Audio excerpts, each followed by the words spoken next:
नमस्कार दोस्तों, आप सुन रहे हैं द हॉन्टेड हॉर्स और आज मैं फिर से आपके बीच एक बहुत ही रहस्यमयी और डरावनी कहानी लेके आया हूं। पर उससे पहले अगर आप चैनल पर नए हैं तो जल्दी से चैनल को सब्सक्राइब कर लें। तो बढ़ते हैं अपनी कहानी की तरफ। आधी रात का समय था। राजस्थान के मलपुरा गांव में रहने वाला अजय अपने कमरे में गहरी नींद में सोया हुआ था। अचानक उसके दरवाजे पर जोर जोर से दस्तक होने लगी। इतनी रात को कौन आ गया? रात के 11 बज रहे थे। गांव में तो इस समय तक सब लोग सो चुके होंगे। कौन है? अजय ने पूछा। अजय, मैं हूं। सो गया क्या? ये विक्रम की आवाज थी। अजय ने दरवाजा खोला और देखा कि विक्रम सामने खड़ा था। इतनी रात को यहां क्या कर रहा है? अभी तक सोया नहीं? यार, नींद नहीं आ रही। मौसम कितना अच्छा हो रहा है, चल ना वॉक पर चलते हैं। विक्रम की जिद करने पर अजय उसके साथ बाहर निकल पड़ा। मैंने सुना है गांव में एक पुराना कुआं है जहां कोई नहीं जाता। विक्रम ने कहा, यार रात में उसके बारे में मत बात कर। तू तो कुछ दिन बाद शहर चला जाएगा, लेकिन हमें यही रहना है। मेरे दादाजी कहते थे कि रात में उसका नाम भी नहीं लेना चाहिए। अरे तू छोटा बच्चा है क्या? इंसान चांद पर बसने की सोच रहा है और तू पुराने कुएं से डर रहा है? ऐसा नहीं है यार, तू नहीं समझेगा। छोड़ ये सब। अच्छा सुन, कुएं के पास ही चलते हैं, ज्यादा पास नहीं जाएंगे, बस दूर बैठेंगे। अजय जाना नहीं चाहता था, लेकिन जानता था कि विक्रम नहीं मानेगा। देख, काफी रात हो गई है, जाकर अपने घर सो जा। बस थोड़ा दूर ही बैठेंगे, पक्का? ठीक है, जैसी तेरी मर्जी। दोनों दोस्त जाकर कुएं के पास कुछ दूर पड़े पत्थरों पर बैठ गए। विक्रम ने अपने बैग से 2 सिगरेट निकाली। दोनों ने उन्हें सुलगाया और बातें करने लगे। यहां कितनी शांति है, तुम लोग यहां क्यों नहीं आते? हमारे बड़े बुजुर्गों ने मना किया है। अरे सब अंधविश्वास है। बातों बातों में विक्रम को हल्का होने की जरूरत महसूस हुई। तू यही बैठ, मैं अभी आया। किधर जा रहा है? बस वही झाड़ियों की तरफ। यार, मैंने बोला ना, कुएं के पास मत जाना। लेकिन विक्रम हंसते हुए कुएं के पास चला गया। तभी अचानक उसे ऐसा महसूस हुआ जैसे कुएं के पानी में कुछ भारी चीज सरकी हो। उसने गौर से देखा, पानी की सतह पर बुलबुले उठ रहे थे। विक्रम ने मुड़कर देखा, लेकिन अजय अपनी जगह पर नहीं था। उसकी नजर कुएं के अंदर गई तो देखा अजय घुटनों तक पानी में खड़ा होकर मुस्कुरा रहा था। अबे, तू तो अभी डर रहा था और अब वहां चला गया? विक्रम हंसा और दौड़कर कुएं में उतर गया। लेकिन जैसे ही वो अजय के करीब पहुंचा, उसे महसूस हुआ कि वहां अजय है ही नहीं।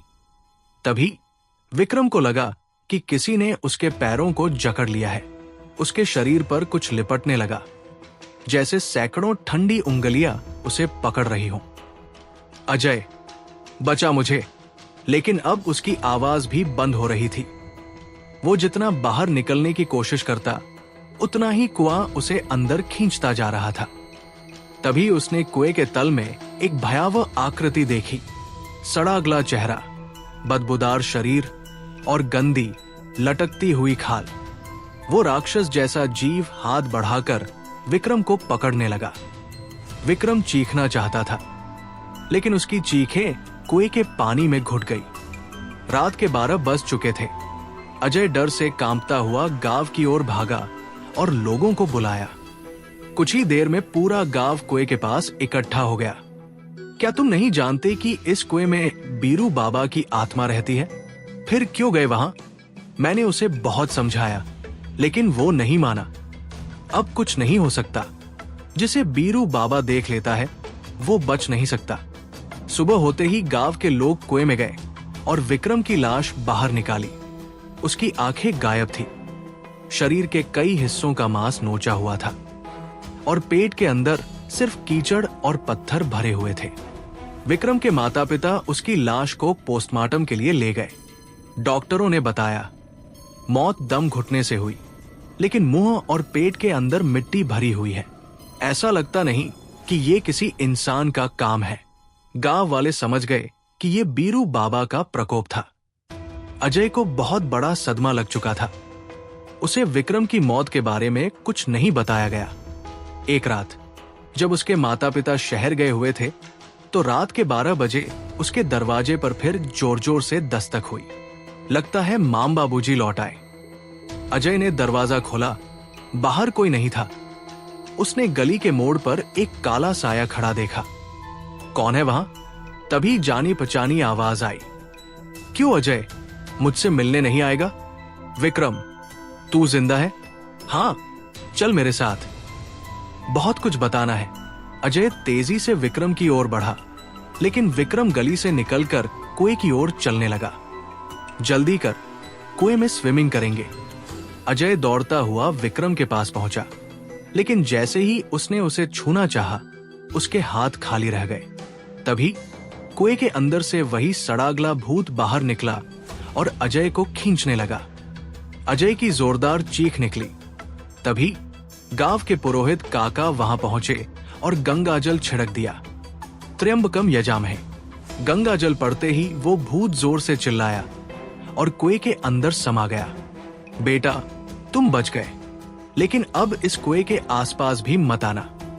अगले दिन गांव में ये खबर आग की तरह फैल गई कि बीरू बाबा ने फिर से किसी को पकड़ने की कोशिश की थी। उस दिन के बाद गांव वालों ने कुएं की ओर जाना ही बंद कर दिया और ये कहानी यही समाप्त होती है। तो आप लोग कमेंट करके बताना कि आपको ये कहानी कैसी लगी, और अगर आपके पास भी ऐसी ही कोई कहानी है जो आप मुझे भेजना चाहते हो तो मुझे ईमेल करना और मैं उसे जरूर सुनाऊंगा। तो अब जल्दी से चैनल को सब्सक्राइब कर लो